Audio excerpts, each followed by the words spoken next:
Chers auditeuristes, vous écoutez le premier épisode du Masque et la plume dans le cul. Bien que nous ayons été bénis par le pouvoir de la plume dans le cul, nous avons dû faire face à quelques difficultés lors de l'enregistrement de ce premier épisode. Si vous n'aimez pas la pop culture, ni l'humour, et que vous êtes de droite, allez vous faire foutre. Sinon, soyez tolérante face aux imperfections de cet enregistrement. Bonne écoute! Nous sommes le mercredi 4 décembre 2024 au bar Les Souffleuses, 7 rue de la Verrerie dans le 4e arrondissement de Paris. Le gouvernement Michel Barnier est officiellement tombé. Mais plus important que ce chaos politique et social, c'est évidemment la sortie du film d'Alexis Langlois, Les Reines du Drame, actuellement en salle dans toute la France. Je suis Marguerite Dutrache, amatrice de culture et DJ à mes heures perdues, et vous écoutez Le Masque et la Plume dans le cul. Merci à tous d'être venus en ce mercredi de décembre, coincés entre la ramasse du week-end dernier, la séance de luminothérapie de ce matin et l'approche de la fin de semaine. Fin de semaine qui débute toujours en disant « Non mais ce week-end, je sors pas, faut vraiment que je me repose », mais qui finira comme d'habitude chez la première personne qui aura lâché son appart à contre-cœur après avoir vendu « Il est où l'after là ?» After, lors duquel vous rencontrerez votre nouvelle meilleure amie dans les toilettes. Meuf, je t'aime tellement. Faut vraiment qu'on se revoie. Inutile de vous dire que vous ne la verrez jamais. Mais heureusement, il y a aussi ce mec que personne ne connaît, mais qui va saouler tout le monde avec ses tours de magie et le récit de son expérience PD. Alors pour se préparer, le masque et la plume dans le cul est là pour vous. Le masque et la plume dans le cul, c'est une discussion autour de la culture avec un ou une invitée façon cabaret, boudoir ou confessionnal de télé-réalité. Dans les inspirations pêle-mêle de cette émission, nous avons Pour le pire, une ambition intime de Karine Le Marchand, l'émission Jeux Olympiques de Léa Salamé, quel jeu, mais aussi les interventions de Laure Adler dans l'émission C'est ce soir. Et pour le meilleur, nous avons Ariel Dombal dans Les Grosses Têtes, Benoît et Thomas de Secret Story 4 et bien évidemment l'intégralité des interviews de Mélanie Laurent. Et déjà, nous faisons trembler les plus puissants puisqu'ils savent que nous allons dire tout haut ce que tout le monde pense tout bas. Oui, comme une Lucie Casté qu'on a préféré censurer avant même de lui donner une chance, nous avons subi une censure de la part du groupe Meta. En effet, le beau visuel dessiné par notre cher Quentin Bidot a été victime de cancel par l'algorithme Instagram qui a décidé de réduire sa visibilité parce que le dessin montrerait, je cite, de la nudité ou une activité sexuelle. Pour rappel, on voit un personnage qui n'existe pas, puisque c'est indécent, avoir une plume dans les fesses. Bon, déjà, qui n'a jamais vu ça ? Et si mon Instagram s'interdit le plaisir de la plume dans le cul, mais continue de me bombarder de torses musclés, de vidéos de chiropracteurs ou de Jean-Luc Mélenchon qui boit du lait fraise, eh bien je lui dis, tant pis pour toi, tu passes à côté du sel de la vie. Heureusement, pour lutter contre cette censure et durer plus longtemps que le gouvernement Barnier et cela, sans compromis avec les fachos, mais aussi pour ne pas courber les chines face aux GAFAM, j'ai à mes côtés une ancienne candidate à l'élection présidentielle qui a mené une campagne aussi déterminée que sa rivale Affida Turner, mais aussi inutile que celle d'Anne Hidalgo en 2022. Tout ça en maniant l'art du mannequinat. J'ai nommé la drag queen extraordinaire Babouchka Babouche. Merci Babouche d'être avec nous. Comment ça va ? Et honnêtement assez mal. Déjà, c'est super méchant ce que tu as dit sur ma campagne. Je pense qu'elle a été plus utile qu'Anne Hidalgo. Et ensuite, moi, en fait, je croyais que c'était hier. Du coup, ça fait 24 heures que je suis dans la cave là de l'autre côté. Et ça va, j'ai trouvé un vieux poppers qui traînait, mais quand même. Un plan cave comme on les aime ou quoi ? Bah non, il y a des meilleurs plans cave qu'être seul quand même. Et donc, pour cette première discussion, nous avons le plaisir de recevoir la réalisatrice des Reines du Drame, le film le plus drama queer de l'année, en salle depuis le 27 novembre dans toute la France. Si vous ne l'avez pas vu, vous sortez tout de suite. Dans toutes les bonnes salles en tout cas. Hein. Toutes les bonnes salles. J'ai nommé Alexis Langlois. Merci d'être avec nous, Alexis. Merci énormément. Merci à vous, je suis ravi d'être là. Merci. Comment ça va, une semaine après la sortie du film, d'avoir un peu lâché le bébé ? Écoutez, ça va très bien. En tout cas, je suis ravi d'être avec vous et ravi d'être avec des queers et aux souffleuses, là où tout a commencé, on peut dire. Parce que de se confronter au monde non queer dans une sortie de film, c'est assez violent. Donc, je suis ravi d'être là avec vous ce soir. Et voilà, merci. Bah non, merci à toi d'être là. Donc, Les Reines du Drame racontent l'histoire d'amour entre Billie Colère, une icône de la musique punk, et Mimi Madamour, une véritable pop star façon Britney Spears, Laurie, Priscilla, Alizée et tant d'autres. Leur amour est rendu impossible par le milieu homophobe de la musique qui force Mimi Madamour à rester dans le placard. Et donc, les deux personnages vont se déchirer avant de dire fuck au star system, et faire triompher leur amour.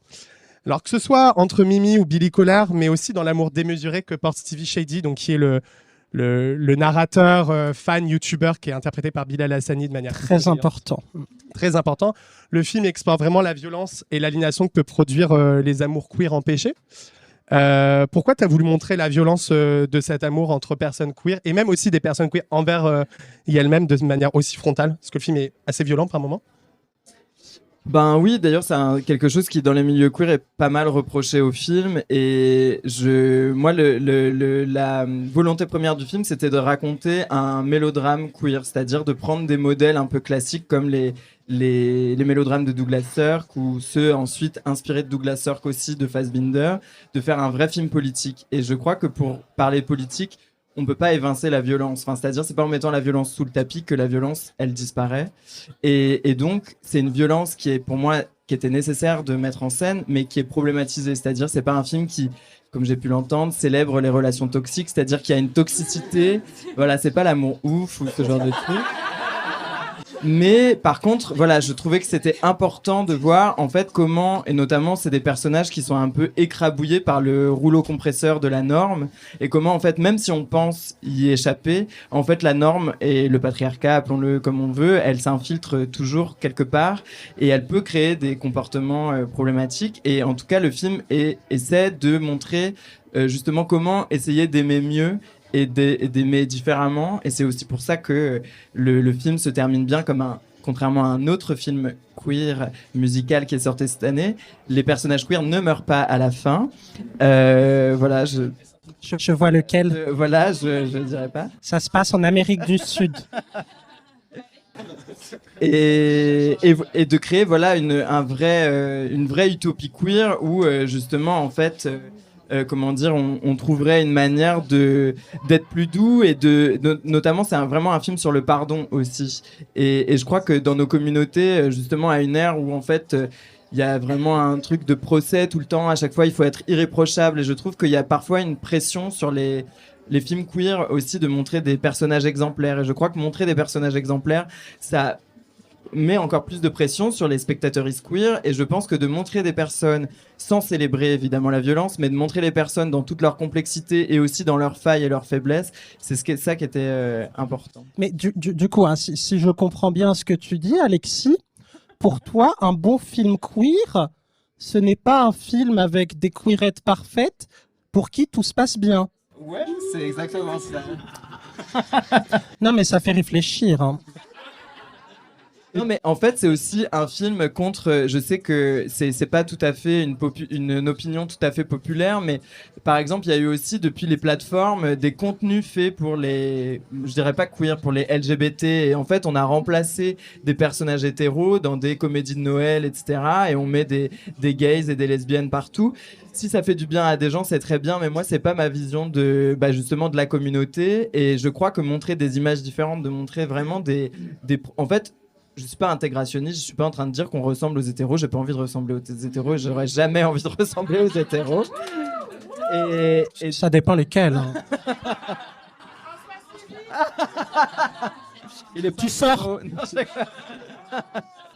Et voilà, et de montrer des vrais récits différents et des vrais personnages différents et aussi des vraies images différentes, ça c'est hyper important.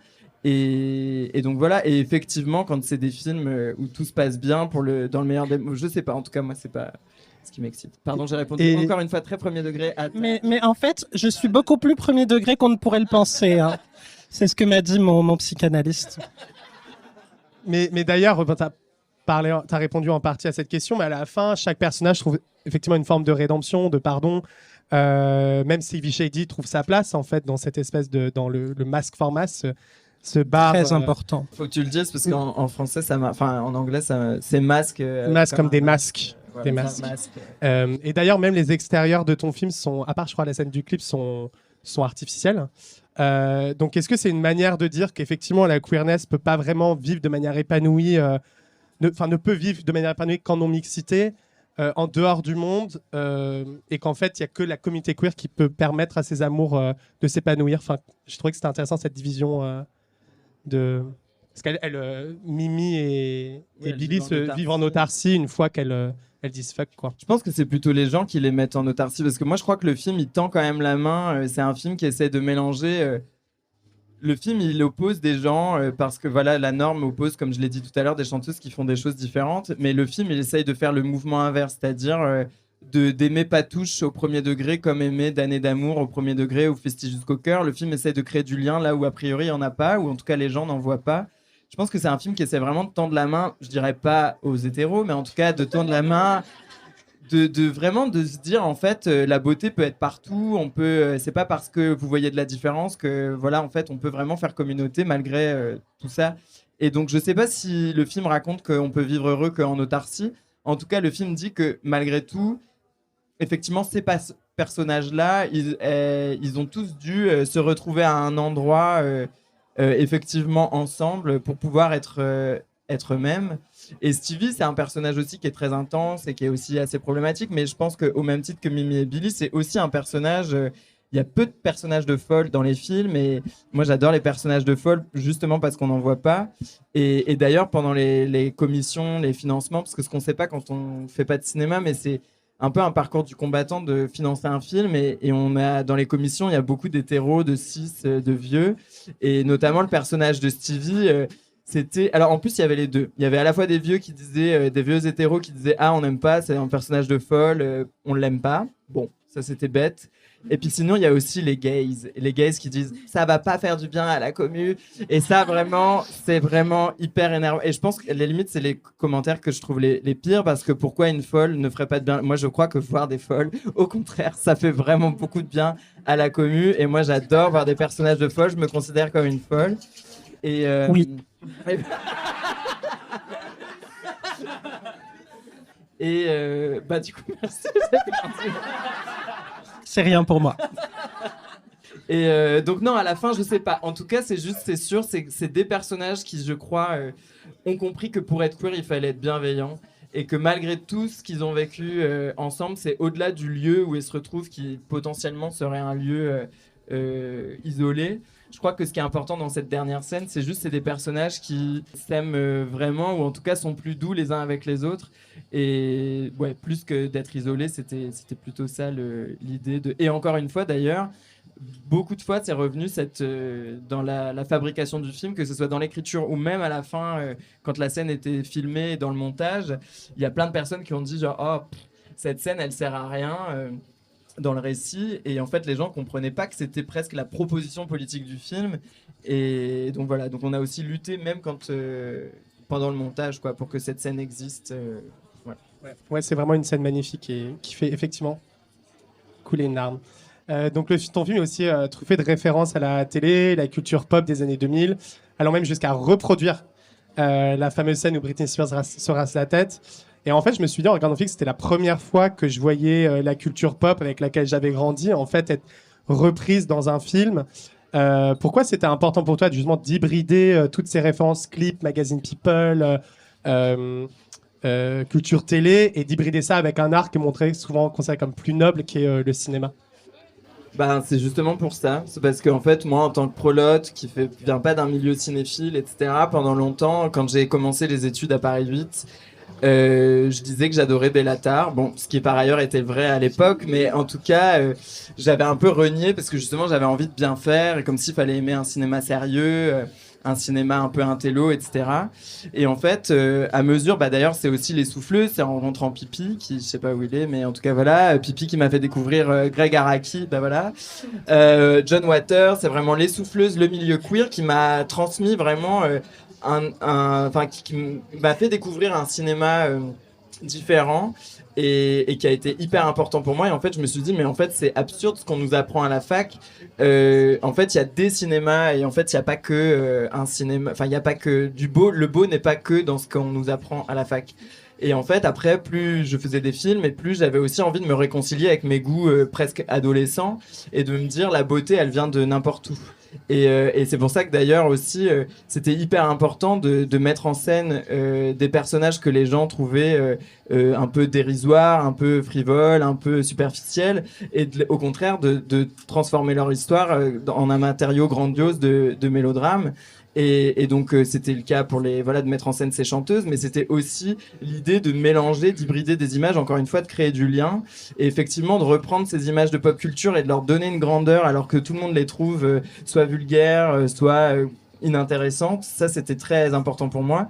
Et aussi parfois, notamment la scène du rasage de crâne, c'était aussi de donner presque un autre sens à cette image. Britney Spears a été énormément moquée et pareil, encore une fois, c'est quelqu'un qui a été complètement écrabouillé par à la fois le star system, le patriarcat, la norme, et en fait là de donner un autre sens à ces images, déjà de comprendre, parce que là on suit le personnage du début à la fin, Mimi, Madame Moore, donc ce geste on le comprend, et ce geste on le comprend aussi comme un acte de rébellion. Donc je sais pas si c'était vraiment ça que Britney Spears a fait, mais en tout cas dans le film c'est de lui donner presque de lui donner une dimension queer et contestataire, et de donner à ces images un sens à la fois plus noble et plus politique. C'était aussi le projet du film, ce qui est aussi d'ailleurs pourquoi le milieu du cinéma n'aime pas le film, parce qu'en fait ils comprennent toujours pas que ces images peuvent être intéressantes et peuvent être intéressantes et belles, quoi. Moi, je dirais qu'il faut se focaliser sur les gens qui adorent, et il y en a beaucoup. Et j'ai lu sur un réseau social dont je mentionnerai pas le nom d'ailleurs parce que je l'ai quitté. J'ai lu qu'on parlait de ton film comme le premier film hyper pop, et je suis grave d'accord. Je suis grave d'accord comme définition sur ce Glooby-Boulga qui, moi, ayant en plus été élevé par la télé que par des parents, je me reconnais beaucoup dans ce que tu dis. Attends, on a la même télé? Non. non, on avait chacune notre téléviseur. Et j'avais une question qui n'a pas forcément de rapport, mais qui me semble importante en fait par rapport à tout ce que tu viens de dire. Alexis, est-ce que la célébrité t'a changé? La célébrité, ouais. Ouais. Quoi? Alors, je suis pas sûr qu'Alexis soit une go musclée, on en a parlé tout à l'heure, et elle a jugé mon sac basique fit. Hein. Ah, si chou, non mais c'est légitime. Hein. Plus j'ai quitté cette marque, mais le sac est très pratique. Je sais pas comment en fait, je saurais pas quoi dire. Non, ce qui est bizarre, c'est de côtoyer un monde qui n'est pas le sien, et en fait de devoir évoluer avec des gens qui ne nous ressemblent pas, et de devoir un peu parfois porter un masque pour pouvoir faire avancer les projets. Ça, c'est pas toujours agréable, et c'est pour ça qu'encore une fois, je le dis, je suis trop contente d'être ici avec vous et trop contente de revenir aux souffleuses et tout. Et parce que le monde du cinéma, mais en fait c'est comme le vrai monde, enfin en fait le monde du cinéma est pas différent tellement du monde normal ou du monde extérieur au cinéma. C'est juste vraiment fait d'hétéros, vraiment fait de vieux papas qui te mansplainent toute la journée, et donc du coup effectivement il faut un peu passer du temps avec eux et gratter un peu des choses, et même justement sans faire de concessions à côté, mais malgré tout, il y a un endroit de concession, c'est de passer du temps avec eux. Et voilà, c'est juste ça. Il faut apprendre à vivre avec ça. Et donc, tu t'es fait connaître grâce à plusieurs courts-métrages, notamment De la Terre à mes sœurs, Les démons de Dorothy, mais il y a eu aussi À ton âge, Un chagrin s'est vite passé, Fanfreluche et Idées noires, et un de mes favoris, tout simple, Debout demain, que je trouve très simple et très beau. Déjà, c'est tous des noms qui claquent et qui sont très à l'image de ton cinéma. Et comment tu as un peu appréhendé, j'imagine, le passage du court au long? Ça, déjà, encore une fois, je crois que pour le coup, là, on n'a pas parlé de ça du tout depuis tout à l'heure, mais c'est aussi un vrai travail d'équipe. Il y a d'ailleurs plein de personnes que j'ai rencontrées ici qui sont dans le film ou qui travaillent dans le film. Donc, il y a Nana Benamer qui joue dans le film et qui joue dans tous mes premiers cours qu'on s'est rencontrés il y a plus de 10 ans. Raya Martini, Dustin Mushuvitz, et en fait le travail, c'était plutôt la continuité d'un travail, le passage du court au long. Il y a pendant très longtemps, après De la Terreur mes sœurs, il y a des gens qui m'ont dit il faut faire un long et tout. Moi, je me sentais pas capable. J'avais vaguement l'idée de Reine du drame, mais c'était pas. Puis surtout, personne voulait le lire. J'avais pas de producteur ou de productrice qui voulait le lire. Et ça a vraiment été Les Démons de Dorothy a vraiment été un tournant. Assez radical parce que j'ai rencontré Inès qui a produit Les Reines du Drame et Marine Atlan qui a fait l'image des Reines du Drame et qui a fait celle des Démons de Dorothy. Et là, j'avais l'impression qu'après toutes ces années de fabriquer des courts-métrages plus ou moins produits, plus ou moins voilà, à l'arrache, qu'en fait, il y avait un peu la famille qui était au complet. Et là, je me sentais assez forte pour affronter voilà, le fait de faire quelque chose de plus long, d'affronter aussi justement ces financements. En fait, c'est le marché parce qu'en fait, on l'oublie, mais quand on fait des courts-métrages, ça reste dans un milieu relativement isolé du marché, mais en fait le cinéma, on nous met tout le temps genre pour quel public, pour quel truc, enfin vraiment c'est très trash. Même quand on écrit un scénario, c'est pas de l'art quoi. Et en fait là d'être avec ces gens-là et de savoir qu'on est ensemble et qu'on fait front, ça veut dire qu'on a pu faire ce film, c'est-à-dire que malgré toutes les retours extrêmement trash, extrêmement durs, et ben en fait on était ensemble, on faisait team, et puis ouais, et puis non, et surtout Inès aussi m'a dit alors c'est très intéressant ton idée mais il va falloir que t'écrives mieux, et donc du coup j'ai travaillé du coup avec Carlotta Coco avec qui je travaille depuis que j'ai 15 ans, mais du coup voilà, on a travaillé sur plein de comment dire, on faisait les choses ensemble mais on n'écrivait pas spécialement, même si elle a écrit Dorothy avec moi, et on a travaillé aussi avec Thomas Colino. Et aussi surtout c'était que le vrai défi, c'était, on me disait tes cours sont hyper intenses, tu vas pas pouvoir tenir sur le temps d'un long, et il va falloir travailler un peu la dramaturgie. Donc c'était surtout en vrai le travail d'écriture là qui était un petit peu le défi, et moi en vrai j'avais pas trop de doute là-dessus. Enfin bon, d'ailleurs par ailleurs le film reste assez intense je crois pour la plupart des gens, mais mais en fait le but c'était de croire à cette histoire d'amour et de ressentir ce que les personnages ressentent, c'est-à-dire cet amour empêché quoi, et ça c'était vraiment le défi principal. Moi même si le film est intense, j'avais envie que les gens ressentent cette injustice, ou le fait que voilà c'est des personnages queer qui sont dans un monde hétéro et elles peuvent pas s'aimer, et ça c'était la chose la plus importante. Donc quand même l'émotion était au centre de l'écriture, et donc non, je te laisse pas parler. Oui, à propos de ces problématiques queer, Alexis, et vu qu'on parlait de ton cinéma, qui est un cinéma de copines, qui est un concept que j'adore, mais je ressens le besoin en fait de parler de ma vie personnelle. Quand on travaille avec ses copines et qu'on s'embrouille avec ses copines, qu'est-ce qu'on fait ? Vous serez peut-être concerné dans la salle d'ailleurs. Bah non, c'est tout est toujours plus... Ça arrive. Hein. Bah oui, ça arrive, et ça arrive beaucoup. Tout est plus fort et plus beau, mais du coup les disputes sont aussi plus grandes parfois. Le film s'appelle Les Reines du Drame. Évidemment, c'est pas dénué de drame de travailler entre queer, je crois. Et mais par contre, c'est aussi, encore une fois, il y a des drames, mais on sait comment aussi les désamorcer, quoi. Et donc, et en fait, là, c'est de s'écouter, de se parler, et c'est aussi d'accepter d'avoir fait des choses parfois. Voilà, quand on est sur un plateau. Franchement, un plateau, je sais pas s'il y a des gens qui connaissent les plateaux, c'est des trucs hyper intenses. Moi, je suis très nerveuse. Ça m'arrive de crier, je l'avoue. Et c'est juste de dire, après avoir crié, genre pardon, et voilà, et on dit pardon comme ça, pas forcément avec cette voix-là d'ailleurs. Est-ce qu'après tu dis je t'aime? Alors ça, je le dis jamais, mais okay. Par contre, non, moi non plus. Non, mais par contre, voilà, c'est et puis c'est aussi de pas reproduire des schémas, etc. Mais en tout cas, c'est de s'écouter et d'être bienveillante.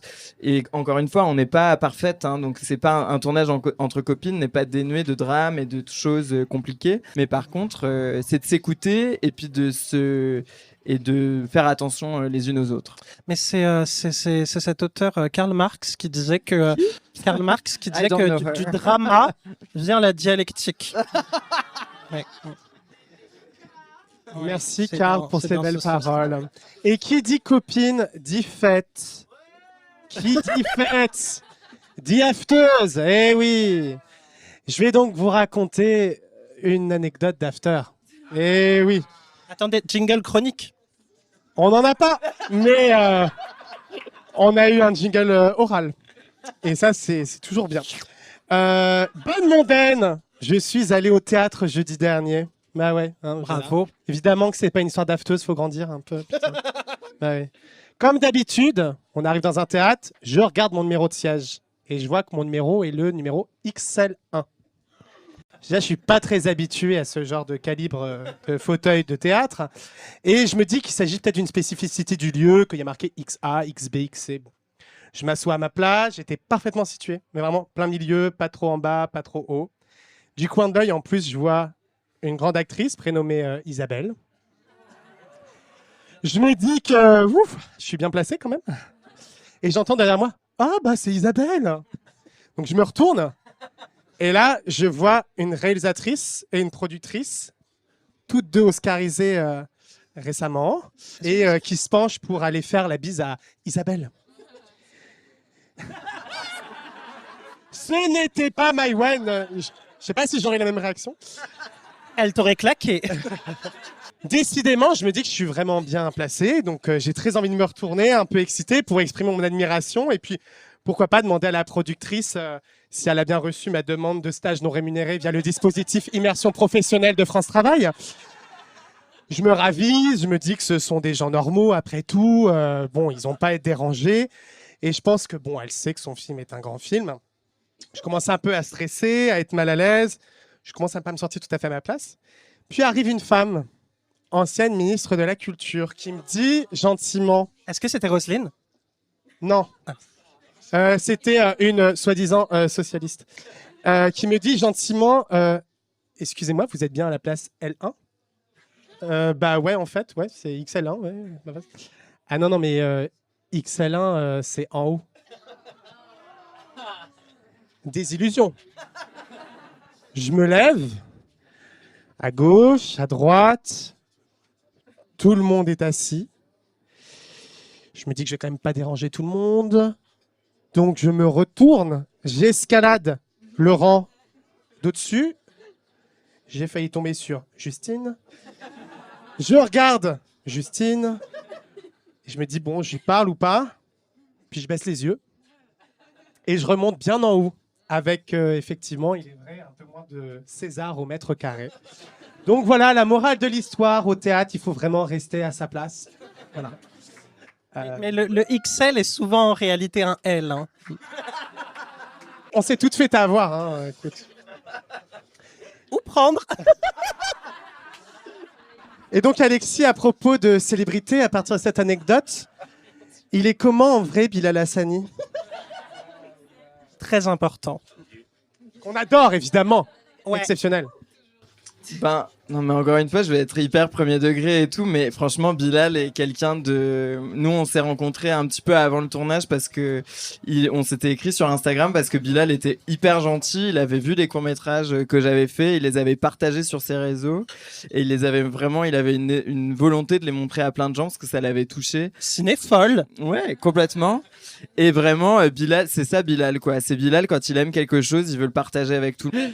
Et non, et vraiment travailler avec Bilal, enfin, et je dis travailler parce que genre vraiment même la direction, tout le travail de jeu qu'on a fait, enfin déjà c'est un acteur né, je sais pas, vraiment c'était hyper agréable. En plus particulièrement sur ce film-là parce que Bilal est, en plus d'être hyper intelligent, quelqu'un qui est passionné de pop culture, donc vraiment on disait des gloubi-boulga de trucs, je dis genre ah là tu mets un petit peu de Priscilla 2001, puis finalement un petit peu de, je sais pas, Britney dans sa crise 2004. Ok, tout le monde nous regardait sur le plateau en mode genre hein, et en fait elle faisait un truc puis genre ah, et en fait et on avait vraiment ce langage commun.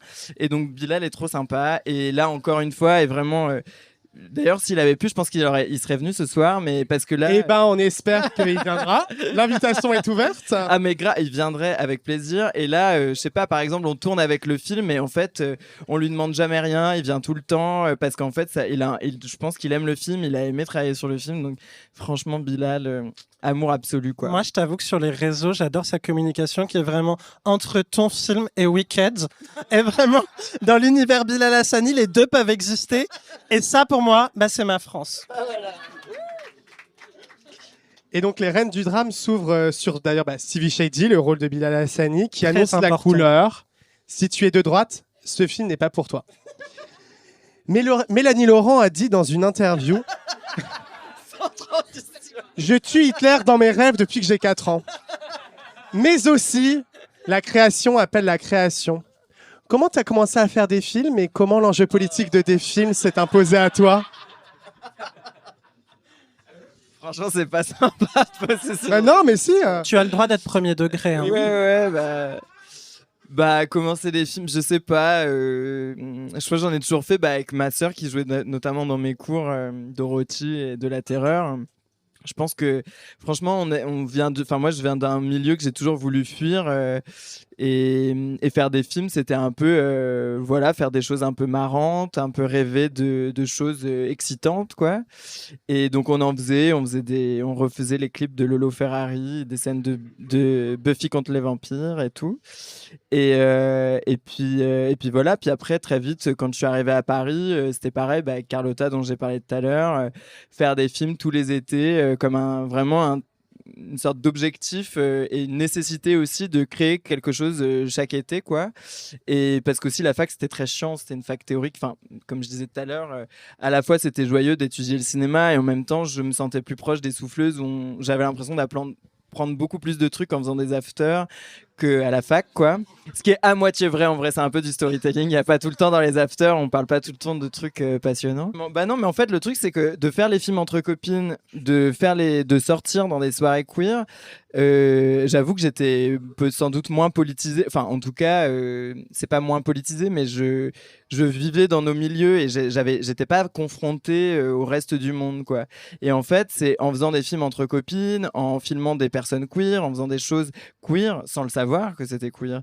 À un moment donné, quelqu'un nous a dit « Ah, mais en fait, ce que vous faites, là, c'est papos, quoi. » Et donc, en fait, il y a un moment donné, c'était plutôt la confrontation avec le monde hétéronormé, le monde du cinéma, qui m'a fait dire « En fait, ce que je suis en train de faire depuis des années, c'était politique, je le savais pas. » Et donc, après, j'ai revendiqué ça plus tard et je l'ai affirmé et j'aurais pu peut-être dire Ah oui, non, bah finalement, il faut plus faire des trucs entre copines. Mais en fait, évidemment, ça n'a fait que renforcer ce désir et de se dire que en fait faire les films de cette manière-là, tourner avec ces personnes-là, raconter ces histoires-là de cette manière-là, c'était hyper important. Mais c'est vrai qu'au départ, c'était juste, on faisait des films un peu de teubés entre nous et puis on faisait les choses pas sans réfléchir, mais on les faisait comme ça. Mais on n'était pas en mode, voilà.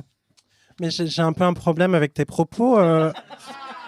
Alexis, parce que avant de préparer en préparant cette interview, j'ai googlé ton nom. Et là, tu fais la prolote et tout, mais tu descends quand même de Henri Langlois, fondateur de la Cinémathèque française. Et du coup, tu es du sérail. Bois ton champagne. Ouais. Donc évidemment, Alexis n'est pas l'enfant d'Henri Langlois. Voilà. Non mais attends, parce que Mais quoi, vraiment, c'est vrai, tu n'es pas? Non, et par ailleurs, en fait, ce qu'il faut savoir, c'est qu'en Normandie, il y a vraiment tout le monde s'appelle Langlois, donc il y a la boulangerie Langlois, la boucherie Langlois, etc. En plus d'être une nepo baby, tu es normande? Oui. Donc voilà, Non, mais désolé, je hurle. Henri n'est pas. Mais, Ok. mais comment on fait d'ailleurs quand on n'est pas enfant d'eux dans le cinéma français? On sort les doigts du cul, ma belle. Ou on les remet? Je ne sais pas. Bah, en vrai, c'est de faire des films. C'est là, nous, on a fait. Avec Carlotta, depuis qu'on a 15. Je pense que de nos 15 à 25 ans, on a fait des films autoproduits. Et puis en fait, à un moment donné, en rencontrant des gens, la famille a grandi et puis finalement il y a des producteuristes qui s'intéressent et du coup on met un pied comme ça dans le cinéma et puis après il y a des gens qui dans le cinéma tout n'est pas comme je disais, c'est à l'image du monde, hein. Je pense que c'est un milieu bien pourri, mais évidemment et heureusement qu'il y a des personnes quand même trop cool et vraiment moi je fais des déclarations d'amour à ma productrice tout le temps, mais vraiment Inès, ce film Les Restes du Drame n'aurait pas pu exister sans elle et elle s'est vraiment battue. En plus, une meuf dans le monde du cinéma masculin, sur de la production qui est hyper masculine et on lui dit genre ton petit projet queer là c'est très intéressant et puis on donne pas d'argent. Donc vraiment elle a tenu pendant 4 ans, 5 ans. Donc voilà. Et en fait c'est en faisant des projets d'abord sans argent, en tout cas moi c'est comme ça que ça a marché et après des rencontres et des producteuristes comme ça qui y croient et puis après c'est pas se décourager, quoi. Parce que c'est long, quoi. Comme je dis, là, ça fait 20 ans, en gros, 15 ans, voilà, je me out, j'ai 35 ans. Et donc, tu as déjà parlé un peu du milieu de la nuit, des souffleuses, etc. Et effectivement, c'était mes sources, mais bon. Tu fréquentais les bars Les Souffleuses, qui s'appelaient alors Les Souffleuses, avant qu'une bande de wokistes prenne la main dessus. Les souffleurs, merde. Les souffleurs. Ah, Après, on n'est pas obligé de donner le dead name du bar. Bon, bah, cet épisode est terminé. Je suis désormais cancel. Et d'ailleurs, bah, de quelle manière le monde du bar et le club queer parisien, justement, a inspiré ton cinéma, a nourri ton cinéma Il l'a alcoolisé, je pense. Bah voilà, déjà beaucoup. Bah non, mais déjà, c'est les rencontres avec les gens. Et moi, j'ai l'impression que le monde des soirées comme ça m'a à la fois fait découvrir déjà la fête, le milieu queer, le fait d'être ensemble, de faire communauté. Déjà, ça, c'était hyper important. À un moment où... moi, quand je sortais de Normandie, même si on était quand même très liés avec un groupe d'amis assez queer, même si on se nommait pas queer, on l'était, mais de découvrir, voilà, d'être ensemble et de faire groupe avec joie, amour dans la fête, c'était hyper important. Puis ensuite, vraiment, enfin, je me souviens la première fois que je suis descendue aux Souffleuses, pardon, on habitait à Saint-Denis et je débarquais, voilà, j'étais en L1 à Saint-Denis, je débarquais là, je sais même plus comment je suis débarqué. Je crois que j'avais rencontré Nizar, du coup, qui est au bar là-haut. T'avais dû prendre le RER, je pense. J'avais pris le RER. Mais non, je prenais la 13. Ah, yes. N'importe quoi. Toi, t'as une fausse banlieusarde, en fait. Alors, on va se calmer tout de suite, ma belle. C'est notre émission. Hein, voilà. Et non, et qui m'avait dit, c'était chez Moon à l'époque, je sais plus, bon bref, j'habitais près de chez Moon, et ah oui, pardon, donc j'étais pas bien banlieusarde, bon bref, ça avait 2 moments différents. Voilà. Mais bref, il y avait un moment où je débarquais chez Moon et Nizar m'a dit il faut aller aux Souffleuses, et là j'ai rencontré Pipi. Oui, en fait, c'était 2 moments différents. Bon, peu importe.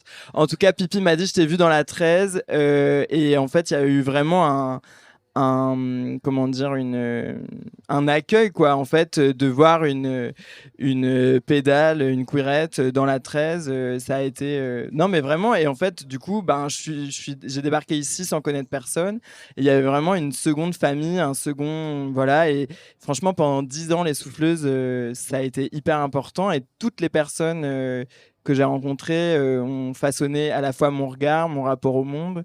Et puis aussi, il y a plein de personnes qui sont toujours dans le film, qui sont encore dans le film, que j'ai rencontrées à cette époque, comme je disais tout à l'heure, Nana, Raya et Dustin notamment. Et donc, ouais, c'est à la fois la fête, mais c'est aussi vraiment la communauté queer. En tout cas, la communauté queer qui, moi, s'est fait par la fête. J'imagine qu'il y a plein de manières de se réunir. En tout cas, nous, c'était la fête, quoi. Et... Non, généralement, les queers, c'est la fête et la drogue.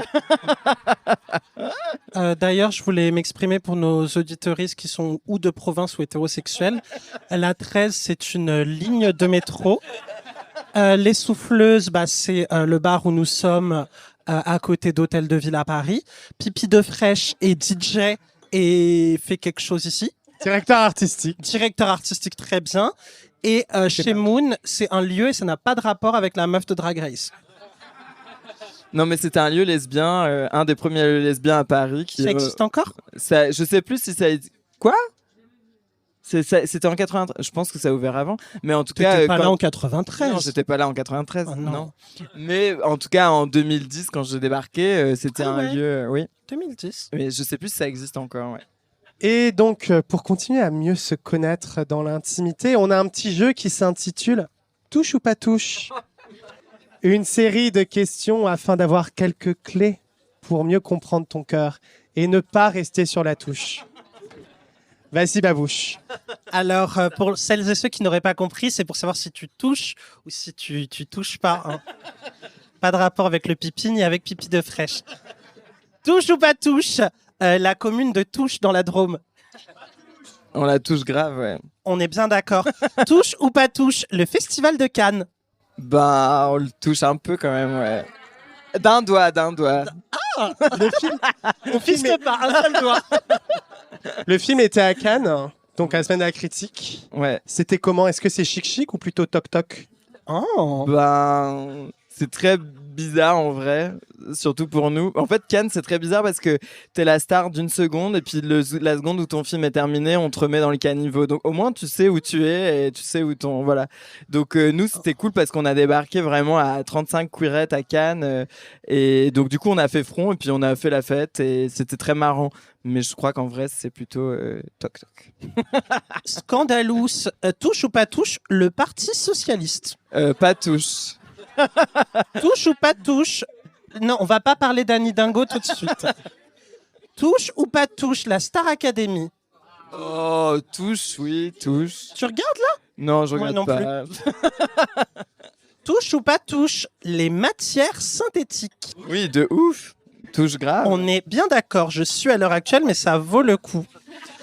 Touche ou pas touche, l'amour ouf de Gilles Lelouch. Pas tout. Enfin, c'est vraiment genre, non, il faut même Tu s'en l'as vu éloigner. Non, je l'ai pas vu, j'avoue, c'est horrible. Mais c'est trop dommage, t'aurais pu critiquer. Bah oui, mais en fait, faudrait vraiment que je le voie. Mais non, mais en fait. Ouais, j'avoue. Qui l'a vu? Il y a des gens Moi. qui l'ont vu? Moi, je l'ai vu. Ah, C'est pas bien. C'est vraiment réactionnaire et en plus, il n'y a pas de chanson. c'est ça. Mais c'est présenté comme une comédie musicale, c'est ça que je comprends pas. Ah, parce qu'il y a des moments où il danse. Ok. Bon, mais Non, en non, tout c'est cas, naze. pas touche de loin. Et puis par ailleurs, tout ce que le film. Mais il y a cette jeune actrice qui est bien là. Il paraît que les actrices sont bien. Ouais. Bon. Voilà, bah on touche pour les actes. Enfin, non, pardon. Et voilà, c'était le deuxième conseil de la soirée. Merci à tous d'être venus. Non, mais on va continuer le jeu. Hein. On va continuer. Touche ou pas touche, le livre de Marlène Schiappa, Sexe, mensonge et banlieue chaude. Non, mais on pose la question parce que moi, j'aimerais que tu l'adaptes. On est force de proposition. Non, mais ça serait scandale et ça serait un peu étrange, mais je pense que tu pourrais en faire quelque chose. Bah écoute, je suis ouverte à toute proposition. Faut que tu me le fasses. Si tu me l'offres, je le lis et on verra. Je le Ah, bah, toucherai je pas. peux le voler, hein. Très bien. Touche ou pas touche, la loi Evin qui interdit de fumer à l'intérieur. Ah oui, moi je la touche de ouf. Ouais. Désolé, unpopular opinion. mais- Et moi aussi. bon, bah, ça va. J'adore la loi Evin. C'est genre top 3 de mes lois préférées. Et enfin, touche ou pas touche, vivre avec la chanson Pas touche de ton film depuis maintenant plusieurs années. Ben non, j'avoue, elle est assez maléfique. Pas touche, pas touche. Non, mais parce que bon, j'adore, hein, mais moi, ce week-end, vraiment, c'était dans ma tête. Et bon, j'étais beaucoup dans ma chambre aussi, faut dire, mais à un moment, j'avais envie qu'elle sorte. Et elle voulait pas. Bah, non, bah voilà, moi je suis d'accord avec toi. Moi, ça fait 2 ans que j'ai dans la tête, donc j'ai envie qu'elle sorte aussi. Mais on espère la voir sur tous vos Spotify Wrapped à la fin de l'année. Et au nouvel an. Merci Alexis, on est touchés de ces réponses. D'ailleurs, tu as un ciné-club à Paris autour des actrices qui en font trop. Grâce à notre immense plateforme ce soir, qui souhaiterais-tu inviter si tu devais faire inviter une actrice qui en ferait Ouais. trop? Une actrice française qui en fait trop, avec qui t'aimerais travailler. Oh non, mais on montre surtout des actrices disparues et nous on est surtout sur les vieilles divas, donc je pense qu'on aurait surtout envie d'inviter des actrices. Voilà, Elizabeth Taylor, Candy Darling. Ouais, Judy mais Holliday, s'il y avait une Elisabeth Française. Borne, et voilà. S'il y avait une Française qui était vivante, avec qui t'aimerais travailler, pas forcément pour le Ciné Club, tu penserais à qui? Une Française qui en fait des caisses.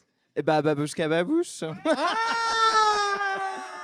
Mais il s'avère que je suis déjà venu à ce Ciné Club en plus. Du coup, c'est une très bonne réponse. Voilà. Et c'était qui la star que tu aurais adoré voir performer dans ton salon quand tu étais petite? Si je dis encore Babouchka Babouche, personne va y croire. Non, Euh, ça serait un Non, mensonge. non, on n'y croit pas. Non. Non, bah je pense Sarah Michel Gellar. Ah ouais. Buffy, complètement. Ouais. Excellent. Elle Et est Lolo encore vivante. Ferrari en même temps. Ah, elle non. Sarah avec les seins. Voilà, les Ok, deux. trop bien.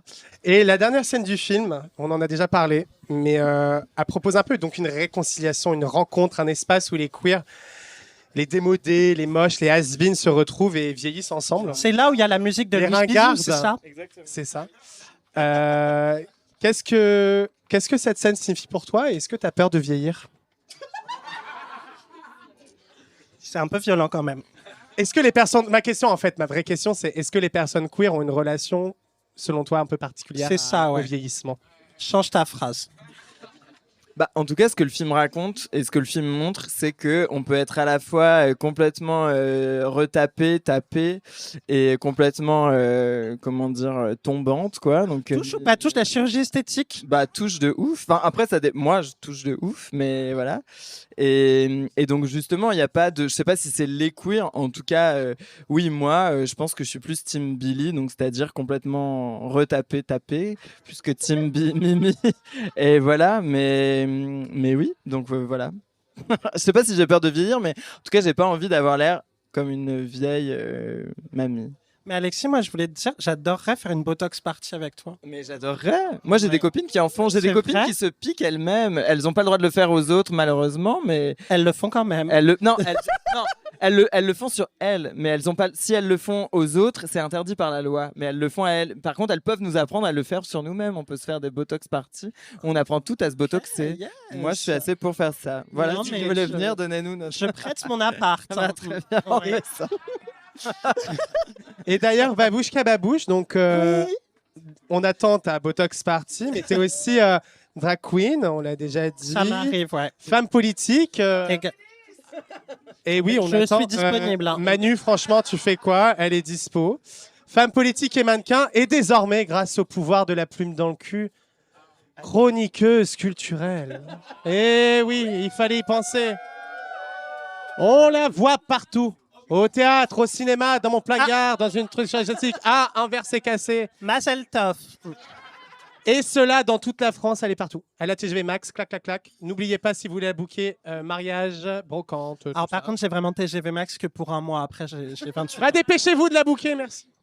Alors, dis-nous de quoi qu'est-ce c'est Bah, quoi la reco culturelle de Babouche ce mois-ci? Merci Marguerite de m'interroger en tant que bien sûr influenceuse culturelle que je suis. J'ai une carte UGC. Voilà. Mais ce soir, je ne voulais pas vous parler de cinéma, je voulais plutôt vous parler de musique. N'étant moi-même pas forcément mélomane ou mélo-woman, j'ai décidé de sortir de ma zone de confort récemment et de m'intéresser à un sujet actuel, la dépression. Du coup, j'ai été voir le spectacle Spleen de Diamanda Calas, qui est selon moi la drag queen de France qui chante le mieux et probablement du monde d'ailleurs. Hein. Désolé RuPaul, tu as d'autres qualités. Et du coup, ça m'a un peu étonnée parce que j'allais voir un spectacle de drag queen. Et c'était très déprimant en fait. Vraiment, ça parle de dépression, de solitude et tout ça, mais c'est bien. Hein. C'est très bien. Et du coup, ça se joue à l'heure actuelle chez Madame Arthur. Et sur le même thème, je vous recommande également l'événement culturel de l'année, je pense, le nouvel album de Brigitte Fontaine. Voilà. Pick Up, qui parle de sujets très importants et actuels, tels que la mort ou les violences policières. Voilà. On adore Brigitte. Voilà, et c'est mon petit regard sur le monde culturel. Merci Babouche. Voilà. Et Alexis, est-ce que tu as une aimé reco? Weekend? Eh ben oui, sans doute. Enfin, ce que j'ai envie de dire, c'est écouter l'album l'EP de Louise Bisou qui vient de sortir, oui, qui s'appelle Petite Meuf Gros Cerveau, et Louise Bisou qui a aussi fait une chanson des Reines du Drame, mais voilà, qui est avec la son prochaine. tube Trop bonne, trop conne. Trop bonne, trop Ah conne. ouais. Voilà, c'est absolument merveilleux. Il faut absolument streamer ça, saigner ça sur les. On est va voici, le on va faire, plus avec évidemment. Louise. Est-ce Ouais. que dans le public, on a des recos, des blagues, des questions pour Alexis Langlois, la réalisatrice des Reines du Drame, toujours en salle depuis le 27 novembre dans toute la France? C'est le moment question du public.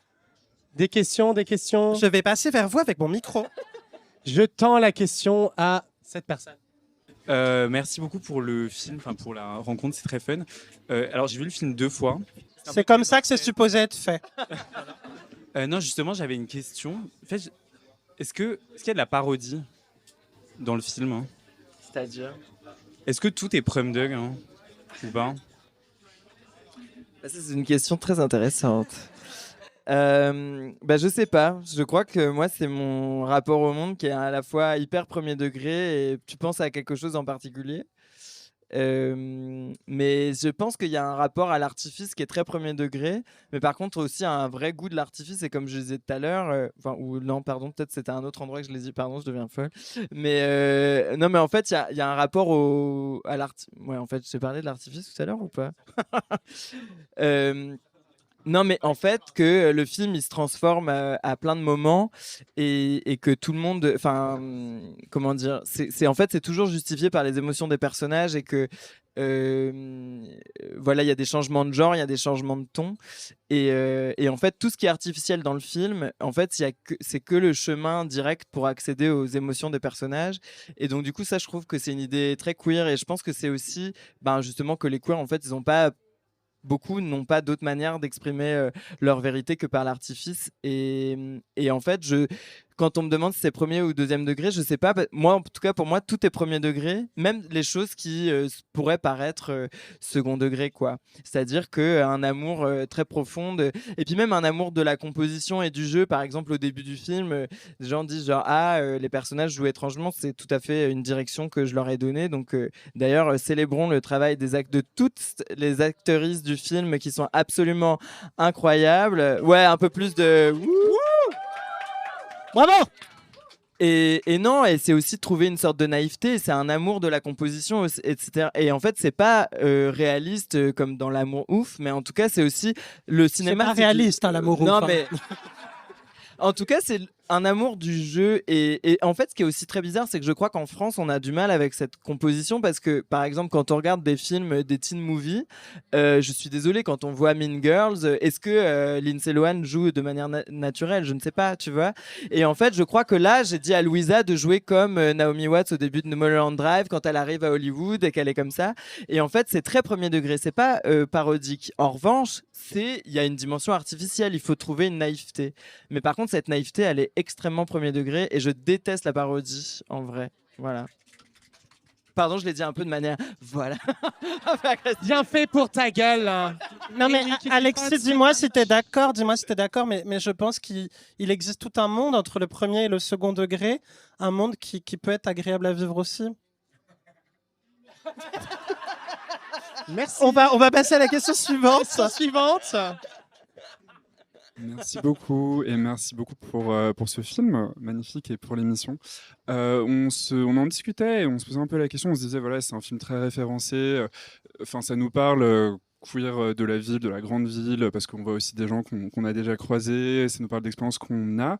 Mais moi, je me posais aussi la question, qu'est-ce que ça peut faire à des personnes qui vivent pas forcément dans des villes, qui peuvent être enfin, villes moyennes ou à la campagne? Est-ce que ça peut aussi servir de référence, d'inspiration? Et du coup, je me demandais si toi, là, déjà, avec sans doute les milliers d'entretiens, enfin de trucs que tu as fait, de conférences, tu as déjà pu sentir un peu ce truc-là? Est-ce que tu penses que ça parle beaucoup au milieu un peu parisien des villes ou tu penses que voilà, il y a aussi une sorte de voilà, tout qui peut dépasser ça vers d'autres terrains et publics? Ouais. Ben, encore une fois, merci. C'est une question intéressante, mais moi, c'est marrant, c'est que j'ai l'impression que pour un public parisien, le film peut paraître parisien, non, peut paraître prolo, et pour les prolos, peut-être parfois peut paraître parisien. Et je pense que c'est vraiment un film, on peut le dire, calcu entre deux chaises. Et du coup, je crois qu'il peut s'adresser à plein de gens. Et puis par ailleurs, le film aussi, il a un petit peu voyagé. Je l'ai présenté à Rio, par exemple, et c'était aussi fou de voir que en fait, des gens évidemment plutôt des queers, mais des queers aussi avec bon, il y a une culture pop Britney, je pense que c'est universel, mais avec d'autres choses aussi que les gens connaissaient pas et que quand même en fait cette expérience-là, ces émotions-là, les gens les comprennent et les ressentent et s'identifient. Et moi vraiment, c'est pas du tout un film. Enfin vraiment, c'est ce que j'essaie de faire avec le film, c'est de. Bah d'ailleurs, il y a une phrase dans le film que dit Billy sans les Spice Girls, j'aurais jamais lu Monique Wittig. Et bah, je crois que c'est vraiment la phrase qui décrit le mieux le film. C'est que moi, j'espère vraiment créer un lien, un pont entre des choses. Et donc, non, j'espère que c'est pas qu'un film parisien. Enfin, de toute façon, les Parisiens, en tout cas, les vrais intellos, ils sont pas hyper pour le film parce que justement, c'est trop prolo. Et donc, en tout cas, le film, il revendique aussi son côté prolo, quoi. Et il revendique cette identité-là. Et moi, je crois que les émotions, elles peuvent se transmettre dans ce film et que ces expériences-là d'être complètement ostracisé, écrabouillé par la norme et le patriarcat, je crois que les queers de plein de milieux peuvent le comprendre, quoi. Dans les pays arabes, j'ai tendance à penser, vu que je l'ai pas forcément. Mais moi, c'est vrai parce que si j'avais pas vu Starmania, si j'avais pas écouté Starmania, j'aurais jamais lu Michel Foucault. Donc, je comprends grave le... Attends, Michel Foucault qui jouait dans la version originale, on est d'accord? Évidemment, Le rôle de Sadia. ça tient. Là, il présentait question pour un champion, non? Questionne pour une championne, un peu, merde. Viens avec ton temps. Et voilà, c'est la fin de cette discussion.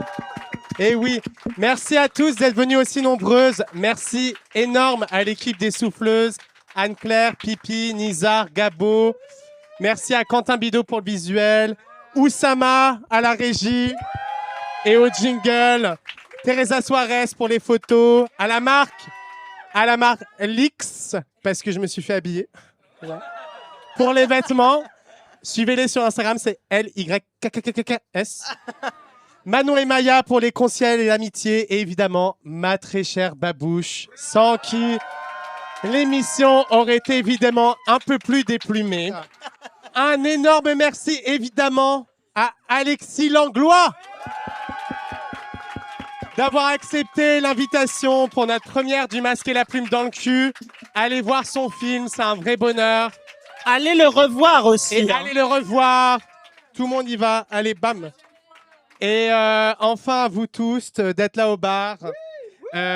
Et ceux qui vont nous écouter dans les oreilles, parce qu'on va faire ça un podcast. Je Ouais. ne sais pas comment on met ça en ligne, mais je m'en sortir. Mais d'ailleurs, là, vous sur les ondes, c'est un super film auquel amener vos parents ou qui que ce soit pour faire un coming out.